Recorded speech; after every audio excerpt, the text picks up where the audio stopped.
বৈষম্য বিরোধী ছাত্র আন্দোলনের অন্যতম সমন্বয়ক হাসনাত আবদুল্লাহর শারীরিক অবস্থার বিষয়ে আরেক সমন্বয়ক সারজিদ আলম জানিয়েছেন যে হাসনাত আবদুল্লাহ বর্তমানে পর্যবেক্ষণে রয়েছেন এবং আগামীকাল তার উপর আরও একটি পরীক্ষা নিরীক্ষা করা হবে। রোববার 25শে আগস্ট সচিবালয়ে দীর্ঘ সময় আটকে থাকার পর মুক্তি পাওয়ার পর সারজিদ গণমাধ্যমকে এই তথ্য প্রদান করেন।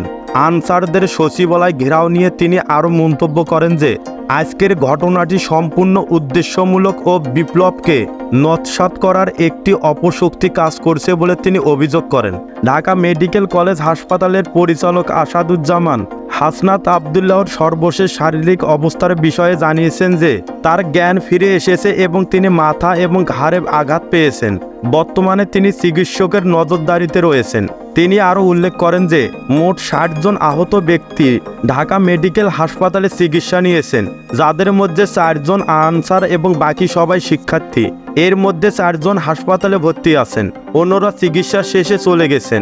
এর পূর্বে চাকরি জাতীয়করণের জন্য আন্দোলন কর্মসূচি পরিচালনা করেছিল আনসার বাহিনীর সদস্যরা। তবে রোববার 25শে আগস্ট সচিবালয়ে স্বরাষ্ট্র উপদেষ্টা লেফটেন্যান্ট জেনারেল মোহাম্মদ জাহাঙ্গীর আলম চৌধুরীর সঙ্গে সাক্ষাতের পর আন্দোলন স্থগিত করার ঘোষণা দেন আনসারদের আন্দোলনের সমন্বয়ক নাসির মিয়া। কিন্তু বিকেলে কিছু আনসার সদস্য সচিবালয় ঘেরাও করে। উপদেষ্টাগণ এবং বৈষম্য বিরোধী ছাত্র আন্দোলনের সমন্বয়করা আটকা পড়ার সংবাদে সচিবালয়ের সামনে হাজির হয় হাজার হাজার ছাত্র জনতা।